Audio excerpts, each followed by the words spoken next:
5 years ago, I was in a rut. My room was a mess, I couldn't remember the last book I'd finished, and my dream of becoming a great pianist was gathering dust along with my neglected instrument. Fast forward to today, I've passed my 8th grade ABRSM piano exam with high distinction, I speak 4 languages, and I read books regularly, gathering insights from those who've walked the path I'm on. The catalyst for this transformation was, not so surprisingly, the pandemic. As the world ground to a halt, I found myself with an abundance of time for self-reflection. Surrounded by uncertainty, a sobering thought struck me. What if the world stayed this way for the next decade? The realization hit hard.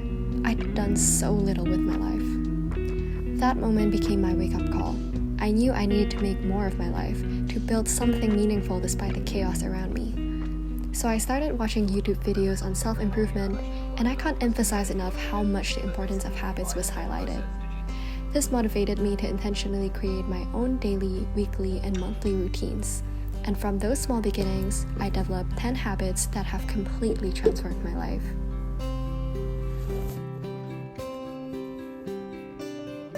Hi, I'm Celine. I'm an interior designer and self-improvement enthusiast, and in this video, I'm going to share with you the 10 habits that have genuinely helped me transform my life. Not only did it make me more productive and healthier, but it also genuinely made me much happier. So without further ado, let's dive straight right in. Now, the first habit is journaling. Now, the reason I mentioned this first is because journaling is probably the easiest habit that you can cultivate from right now. Because you probably have an empty notebook at home, you also have a pen, and you can just write it down. It's no pressure at all. You don't have to write a full page, you can just write like a single paragraph. At first, I wanted to journal because I thought it would be nice to have like childhood stories of myself. But you know, when the pandemic hit and I actually experienced lots of things, I found out that journaling actually helps me regulate my emotions really well. And ever since then, I've done it more seriously. I've never really missed a day unless I really have to, and it has truly transformed my life. The second habit is reading. Now, I bet you are no stranger to this. I bet there are a lot of videos that encourage you to build this habit of reading. In fact, I have also made a video on this, so you could watch that if you want to. But from my point of view at least, reading is not just a way to receive information, but it is also a way where you could train the way your mind thinks and the way you articulate things to others. The reason why I actually really got interested to read more is because I heard someone said that the immediate effects of reading, you know, maybe you don't get the information immediately and maybe you cannot immediately apply it in your life, but one thing for certain is that it changes the way you speak.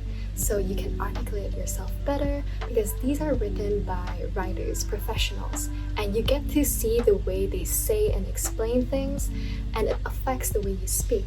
So learning this, it makes me more motivated to read more because I do want to sound better when I speak, and it is something that piques my interest. Aside from that, there are also the more obvious things, like of course you can receive lots of information. It is a more concentrated form of media for learning, and it also improves your critical thinking. Now, if you don't read non-fiction books, and if you read fiction, this also helps you because it also increases your empathy, because you get to see things from different points of views, and overall it makes you a better person. Habit number 3 is learning a language. Now, this is a new habit that I implemented last year because I went on a student exchange to Korea, and when I went there, I wasn't able to speak any Korean, but because I needed to survive and no one around me actually spoke English, so I had to learn Korean. And by learning a new language, I found out that you are actually learning more than just a language. You are open to a new world where they see things differently than you do. Like for me, when I first read a Korean book, I was like, oh my gosh, this is like really self-reflective and introspective and detailed. I think that comes from the nature of Koreans to position themselves in society, so that also got reflected in those books. So learning a new language really opens you up to a whole new world, and that is something worth exploring. The fourth habit is consistent piano practice. Now, I know this might sound intimidating for you guys who don't play the piano or if you don't play any instruments, but I find that this is really life-changing and worth mentioning because it's not mentioned much. But for myself, as someone who's been playing the piano since I was a little kid, I really felt the impact of playing the piano in my life. Not only did it make me more disciplined and consistent when it comes to practice, because Otherwise, I couldn't make any improvement, I wouldn't be able to play the song. But it also serves as a creative outlet for me to let my emotions flow. And I especially felt this during the pandemic when I had lots of thoughts running in my mind. But when I played the piano, I found myself calming down, and that's when I realized like, oh, piano actually helps you calm yourself down. It's like an actual thing that can help you mentally, and that's when I decided to take it more seriously. And right now I'm even going after my piano's diploma, working hard on that, and I'm trying to get good results. So if you're interested to start playing an instrument, I would recommend you to try playing the piano and see how that works for you. Habit number 5 is listening to podcasts while commuting. Now, this is a habit that I recently implemented since I went on my exchange to Korea last year. The reason I started this was because I had to go on walks from my dorm to my classroom, and that took about 30 minutes one way. So if I had to go back and forth, it would take like an hour each day or more, because there are usually gaps in between classes as well. At first I started listening to music, but as time goes by, because I kept doing that every day, and in a day I would say I could walk up to like 3 hours or so just between my dorm and my classroom. So I eventually got bored with all the music that I was listening, and I was like, what else could I listen to that's not so boring? And I finally decided like, oh, why don't I just listen to YouTube? Because I was also subscribed to YouTube Premium, so I could like leave it on and just like use it like a podcast. There were some channels that I was listening to, such as Alux or Ali Abdal. I love their content so much, and I find so much value in them. So I would just be walking with my earphones on, listening to podcasts, and that is a habit that I carry on up to this day. So whenever I'm driving in the car, instead of listening to music, when I get bored of it, I would listen to a podcast, and this makes me make good use of dead time that we have in our daily lives. Habit number 6 is regular exercise. Now, this is a habit that was really difficult for me to implement because when I was younger, I was really lazy to go exercise. I didn't want to run, I hated cardio, I didn't like stretching, it all pained me so much.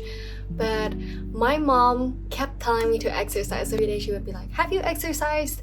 And I would be like, no. And because I got tired of all her ranting, I was like, okay, fine, I'm gonna exercise. And I started out with yoga because I felt like that was the easiest. It's like only stretching. But then I found myself enjoying it. Like, yoga actually makes me bring my mind to this present moment. It makes me feel mindful. I actually feel refreshed after doing yoga, and so I stuck to it for like 5 years or so. But then I had another goal for myself. Instead of practicing because my mom told me to, or because I wanted to experience this mindfulness experience, I decided, oh, I think I want to build up some muscles. So then I started going to the gym, and that's where it all changed for me, because ever since I went to the gym, I feel so much stronger. Like how I could carry groceries, like I could be carrying so many bags, and I felt really strong and comfortable in my own skin. And that's when I realized like exercise is a very good thing. Not only does it make you look more attractive, but it also helps you with your health, and it makes you feel more confident in your own skin. Habit number 7 is developing a skincare routine. Now, this habit I started because I saw my mom putting on skincare. She would be washing her face every day with this cleanser, and I was like, oh, I only wash my face with water. Maybe I should also be a little more fancy and wash it with soap. But I was like really young back then. But at first it started out just copying my mom, but then I kept continuing, and I found it really helpful because not only does it make your skin better, but it also prepared me for a big unfortunate event that I didn't see coming in my own life. So I grew up with clear skin and not having to worry about anything at all, but during the pandemic, suddenly I had lots of hormonal changes in my body. I started feeling period cramps, something that I've never experienced before. At the same time, I also started getting really severe cystic acne. So I would have them all over my face, and it was really bad back then. Now 4 years have passed. I am still battling those acne that I gained during the pandemic, but that is one thing that I'm really thankful of. Like that I've already built this skincare routine that prepares me for this kind of battle. But even after my skin clears up, I will still do my skincare routine every single day, morning and night, because I love the way it makes me feel about myself. I know that I'm taking care of my body, that I'm loving myself by sparing little time in the morning and at night to take care of my skin and how it looks like. Habit number 8 is documenting your life. Now, by documenting your life, I don't mean anything fancy like vlogging or videoing, posting on YouTube and things like that, although you are very welcome to do those if you enjoy them. By documenting your life, I mean just taking pictures of things that are happening in your life, things that you like to see. For example, if you were to eat something that you find delicious, then you could just take that a picture. You don't have to post it or anything, but you can just keep it as a personal memory for yourself. I find that this way you cherish life's little moments a little better than if you did not document them. And actually, the reason I started this was because when I moved to middle school, I realized that I did not have much pictures with my friends from primary school. And I would be like, that's such a shame because we had lots of fun time together and I wish I had documented my life a little more back then. So now I've actually become that person who documents a lot of things in my life, and I post it on a private account I have, and that way it just helps me organize it a little better than if I have it on my gallery, because with your gallery then you need to scroll and pick through all the random photos you have. But if you curate it in a personal account, then it's kind of like your mini diary, and it's really nice to look back upon. Habit number 9 is praying and reading the Bible. Now, this is a habit that I've had for the longest time ever, for as long as I could remember. But this is a habit that brought in so much peace in my life in times of distress and in times of uncertainty. But if you are not religious, then you could do meditation or mindfulness practices like yoga. But because I am quite religious, so I find that this way works best for me, and this is something that I do every single day, and I would not leave a day without praying. Or sometimes I miss reading the Bible. There are some days where I miss it, but I try not to, and I find that when I don't, I gain so much wisdom on what to do for that day. Habit number 10, now this is the very last one, is regular goal setting and life overview. So the reason I say this is very, very important is because you don't only want to set goals, but you want to reflect on your life. A little bit of how I do that is by writing down on the front page of my journal, like my life overview, like what is going on right now, what am I going towards, what's happened here, who am I closest to, and all those kind of things. And at the end of my diary, when I reach the very end, I would like reflect on my life, on how it was since the beginning of the diary and at the very end. So then I could see my progress, like what did I actually do, like what are the changes, what are the challenges that I actually overcome. And I could start reflecting on my life, like, oh, is this going in the direction that I wanted to go? And am I actually doing things to go after the life I want? And this way it actually helps you live life much more intentionally, and it makes you achieve so much of your goals a lot better than if you did not overview them from time to time. So this is something that I definitely recommend you to do, and I bet if you did it, then you would see the impact just as strongly as I did. So that's it for today. Thank you so much for watching. I hope you find this really helpful and that there is at least one habit that I mentioned would love to implement in your own life. I would love to see how your habit building progress goes, and please let me know in the comments down below if there's anything you want to see in the future. Bye!